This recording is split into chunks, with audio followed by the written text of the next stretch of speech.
right, guys, it is time for Community Connect with Colleen and Kelly. Hello, Colleen.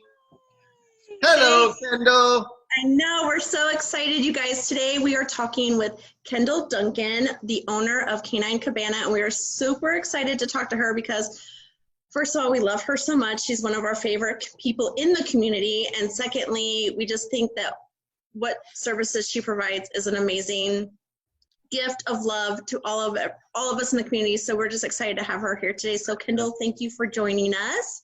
We know that lots of our people have animals and love them, and nobody likes animals more than Kendall. So, and my team, they're the backbone for sure of our company. But yes, we do love animals and dogs especially. So thank you for having me. I'm super excited to be here. Awesome. Well, Kendall, just really quick, in case somebody doesn't know who you are or what you do, can you tell us a little bit about that? Sure. So I'm the co-owner of Canine Cabana. My business partner, Angie, is also my best friend. And we became best friends back in 1997 when we both worked at Busch Gardens in Tampa, Florida. Oh. Surprisingly, all these years later, we're still best friends. So that's a testament to be business partners for this long. it really is. We opened our doors in May of 2008. What Canine Cabana does is we offer peace of mind to the community. So we do dog lodging, which is overnight accommodations. We do daycare, which is where people drop their dog off during the day and they play and then they go home. We also do training and bathing services. Our background is behavior, so we've been doing this our entire life. And then our team that we hire, they also get a lot of not only coaching one-on-one, but also professional training throughout industry leaders to make sure that our dogs are very well taken care of. That's awesome. It is awesome. It really is. A lot of fun. Yeah. Well, I can imagine working with you would be a lot of fun. You're always laughing, smiling. So well, I don't know if it's me. I think it's the dogs, but you know. Well, dogs are bringing you joy, man. They are. I've heard a lot of, there's Jilly. Where's Jilly? Oh. Jilly. That? I love the look. She's like, you didn't even tell me I was going to be on camera. Who do you have, Kendall? Who's with you? Baby Blue. Aww. Oh, hi. Stop it. The best girl. She's like, put me back in my fluffy bed. Okay. Yeah, she's like, I don't want to talk to anybody. I know, she's so funny, but so yeah. Kendall, we know life changed drastically for everybody a couple weeks ago, but how has it changed for you guys? What are you doing differently? What can you tell us about how business has slowed or continued or changed in the last couple weeks? So I'm not gonna lie, I think this is a game changer for everyone, especially as small business owners. And you know, every day is different, and every day we're looking at new ways to be innovative and how to work in this kind of new sense. It has been really difficult for us. We have had about 20 to 25 employees as of March 1st, and right now I have 8. So we have had to temporarily let go of some of our people so at least they could get unemployment and the help they needed if I couldn't give them the hours. It started over spring break for us, of course, the decline. So which is a real and that's like a huge month for you, isn't it? Yeah, it really is. So we were probably down over 80% in lodging. Currently lodging is pretty non-existent, but we still have daycare and training. Training is through the roof. I think now people are home with their dogs and they're like, they're realizing how bad they are. survive this, and it might not be the dog. So, which is great because it gives them, you know, the dogs something to do as well. I mean, my dogs are thrilled that we're home. My cats, on the other hand, are not so thrilled. Right. They're like, I need you to go back to work. You have naps to take and, you know, food to eat. So, but we were doing it differently for our training right now. We are still doing private training. However, that's where someone drops the dog off for the day or for lodging. We train them and then we do a consultation in a week after their week of training to help them be able to maneuver this back home to their everyday life. Our group classes have been put on hold, but we just started doing Zoom group classes. I know, it's so fun. I know. And our trainers are amazing. So we've been doing like practice runs and they started last weekend and they went great. So, if people aren't comfortable doing consultations outside about 10 feet apart when we're working the dogs, then we can do Zoom consultations as well. We have Zoom training with group classes, which is a lot of fun. Like one of our more advanced is doorbell training. So how to teach your dog to be calm and not bark when the doorbell rings. It's a Which is huge. It's huge. Mine are bad. I should call it. Do you have any sort of training for the laziest dog on the planet? Like literally somebody will be knocking at the door and she does this. She'll be laying there and she'll go.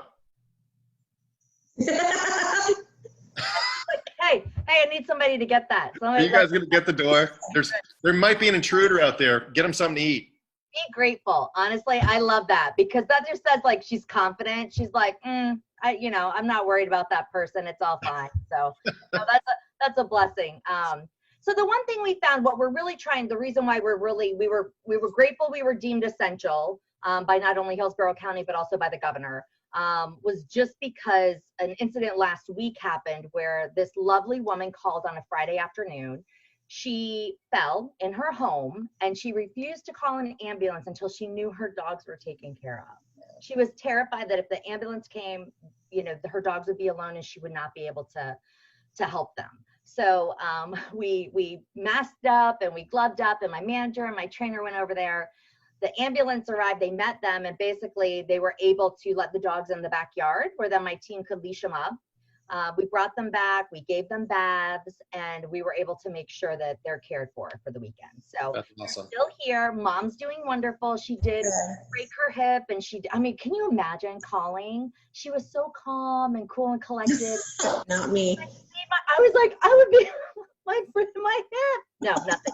She was concerned about her dogs and nobody else. So, so I'm so grateful that we were open and that we could go get her dogs, and they're just the sweetest schnauzers, and they've been with us ever since. And Mom is recuperating really well. She just went home, and so hopefully I'll be able to bring them back to her when she's ready. But she still has a little bit of a recovery to go before they can come back home. But right now we're offering any sort of transportation if people need it, if they can't leave their home. My business partner, she's at home right now because her dad has been going through chemo and radiation, and he's staying with her. So she physically cannot leave. Like she can't risk him getting sick. So, she's been doing, managing everything from home and getting just so much work done. She's incredible. I'm like, you need to step away from that computer. Yes. Go outside. So, so it has changed a lot. We're still very low in numbers, unfortunately, but we understand. But we're doing everything we can to make sure that our team members and our clients and the dogs are safe. We have a little pocket or like a side gate entrance. And what we're doing now is our customers will actually come in, our clients, they'll get in the gate, shut the door. And then I have my team member who's about 6 feet away behind another gate. Once the owners take off all the equipment, we'll call the dog through the gate, and then we'll take them. The owner can then just leave and exit the gate. We never have to touch them, don't have to touch their equipment. And then we just disinfect any gate handles every time someone comes and goes. So you guys really spent some time and effort into your safety protocols for everybody that might come to visit you. That's awesome. And they're changing daily. At first it was just, we'll leash them up on our equipment. You take your equipment, disinfecting all the leashes. Every time someone uses a leash, we wash it. And then, so every time something new comes out and we're learning, then we just really adapt and move forward with what's best for our clients. I don't think my leash has been washed in about 7 years. Kendall, he is a loss. Now I'm thinking maybe I should wash my leash. That'd be a good idea. Bring your lazy dog to daycare, then I can wash your leash. No, I'm teasing. No, we're not touching anybody else's leashes, just ours. So, that's it. But yeah, so I think it is definitely necessary. We have a lot of healthcare workers, a lot of essential workers that are out there on the front lines for all of us. So if they're gone for 12-hour shifts, or they're passing in, kind of the day, because we have several people who are together who are essential workers, then, the dogs can't potty, the dogs can't get out and exercise, then they're destructive at home. So we do feel really lucky and blessed that we are open and we are able to help those of our clients. And right now, because of how grateful we are, any new clients that are essential workers that need our help, we're offering 20% off any services. Oh, that's awesome. Yeah, and today we had a birthday party. So for Kathy's a corgi and her mom is a nurse. And she was like, you know, she's 5. It's a big one. Let's do a little party. So today, we all just needed it. It was perfect. We sent out evites. All her favorite dog friends are here. She got a birthday. Yeah. So, you know, just trying to spread a little cheer and help our community along the way and get through this. You know, it's cliche, but we are all in this together. There is not, oh, hey, there's not one person that I don't know that this is affecting. I mean, it is touching and impacting all of us. Yeah, so it really is. Well, I love that you're really targeting these essential workers that have these dogs that, of course, they love them like their own children. And it's great that there's an outlet like you guys where they can actually bring them to a nice, safe place and actually get them back cleaner than when they drop them off. Yes. Yeah. Someone called and said, oh, our groomer is, you know, not considered essential. So they were like, so we thought we would let Ollie come and play and then you can bathe him. We're like, absolutely. So I was going to ask you about that. So I've been seeing on Facebook, wives have been taking it into their own hands to cut their husband's hair. And I've had some friends that are taking it into their own hands to cut their dog's hair. So what are your tips about that? Like, could they bring them and have them bathe and you cut their bangs? You know, we could do a little bit. We aren't groomers, so we do not. The 2 sweet puppies that came in this weekend, they were a little overgrown and they couldn't see me. They were like, you know, so I did trim them up a little bit so they knew where I was when I was taking them out. So we could absolutely do the basics of what they need, but we are not groomers, so we do not cut and things like that. We don't have the clippers and everything, but it might be a good time to start practicing, I guess. There you go. Just started a whole new business for you. You're welcome. A lot. Yeah, I saw Carson Daly today with his hair on the Today Show. It's hilarious. Oh, I know. My husband and son are going on like 6 weeks. It needs to happen. So I know we're all there though. I'm just gonna go up with mine. Just keep going up.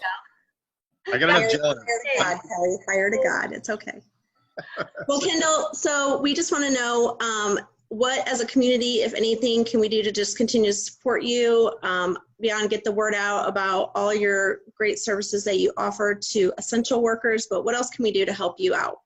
You know, really just to let people know we are here and still open, you know, to those who need us, to our community members. Of course, our biggest fear is that some of our friends and family will start getting sick and potentially get the virus. And we want people to know when that happens, we're here. We can come, we can get the dog safely, or the dog can get dropped off safely. You know, I know there's been a little bit of talk about, because of the tiger at the Bronx Zoo who has contracted the COVID too, that there's some concern. And, you know, I was just going on, I'm going to read it so that way I don't get it messed up. But I was on the American Veterinary Medical Association, the AVMA, and basically, you know, experts believe that dogs and cats are not easily infected. So, you know, the CDC has not received any reports that pets becoming sick with COVID-19 in the United States.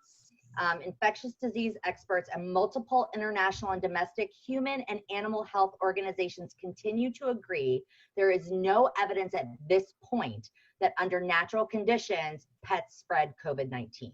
So I think that's really a message too to get out, because I worry when it's on the national news level that a tiger has it.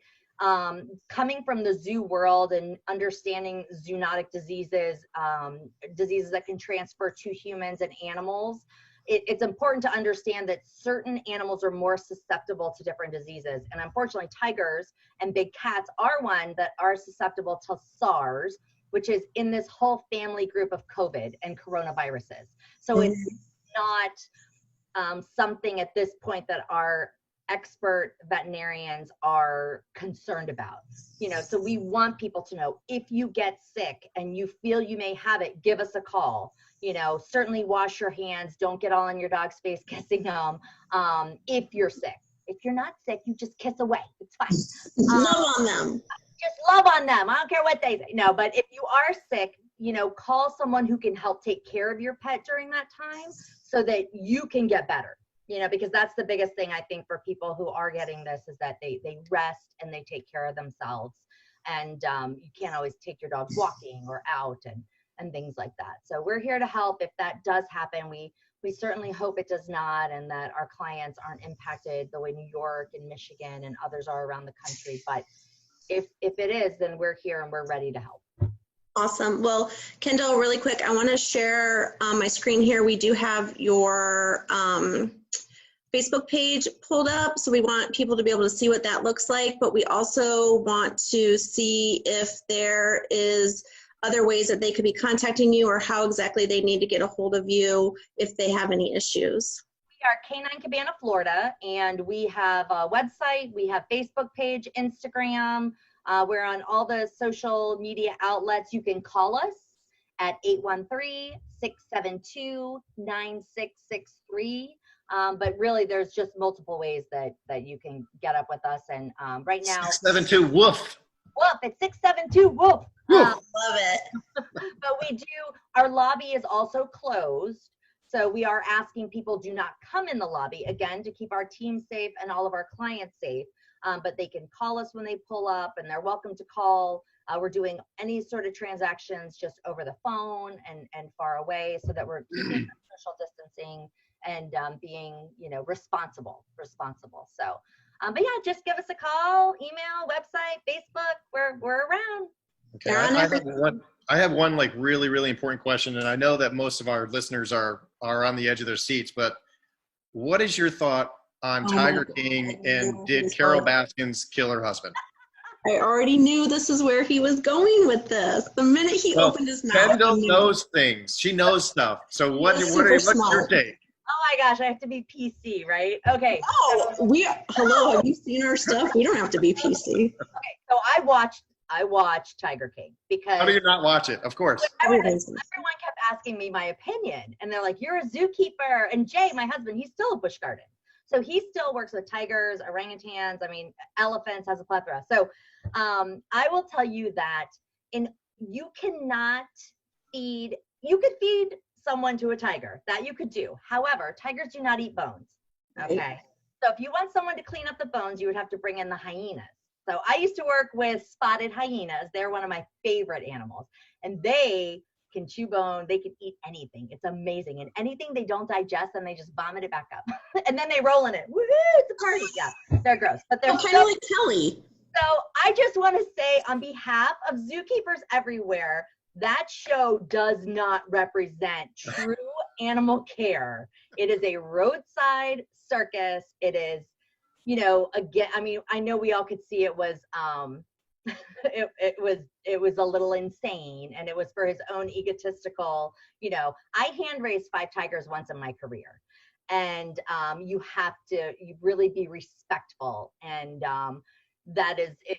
It made me a little sick to my stomach to watch, to be honest. I'm sure it did. That is not how animal care is. That is not what zookeepers, trainers, aquarists around the country do. And there's real people doing that today when, because even though Busch Gardens is closed, the animals have to eat, the animals have to get exercise, the animals, still need to be taken care of. So as far as Carol Baskin, I think that I'm not, I don't know. It's a rescue. She says not guilty, folks. Not guilty. There would have been bones. I'm just going to, you could still hide the body, but there'd be bones somewhere. So. True story. You can't grind it up in that little meat grinder. It's too small. It makes for good TV. It makes for so much. It was a lot of fun to watch. They're coming out with one more episode too. Did you see that? Oh, well, thank goodness I'm on the edge of my seat. No way. What else could happen? I'm glad he's in jail. The man definitely, he needs to be out of that business, and he was not good for animals. So no, I love that. It was fun to watch. That's all I have to say about that. That's all I gotta say about that. But you know what? We all need some mindless entertainment like that right now. It's so serious, and life is heavy and hard, and we're all just trying to get through it. So if it makes us laugh and go, things could be worse, there you go. That's right. It could always be worse for somebody. Could be Carol Baskins, that's for sure. Well, Kendall, thank you for taking the time. Yeah. And I think it's a great service that you're providing to people, especially like you mentioned, these first responders. these essential workers a safe place for their loved ones. They really are their loved ones to go and hang out. I think, and what dog or animal wouldn't want to go hang out with Kendall's place? They all do. No, she loves on them so much. So thank you, Kendall. We appreciate you so much. It was great seeing your faces too. Let me just say that. It's wonderful to see you both. It's nice to see other adults. I know. Oh, school, that's a whole other subject. Oh, girl, that's a whole nother Zoom. We could do a whole series on that. Do a talk about having a reality documentary on Netflix with homeschooling. I would like to report at this time my 13-year-old is still among the living. Yes, nice, fantastic. Happy to hear it. Yes, Grady is easy, you know. Homeschool and everything. Yeah, he's surviving. It's good. Yeah, good. I miss seeing his face too. All right, well, thank you, Kendall. We appreciate you. Thanks for having me.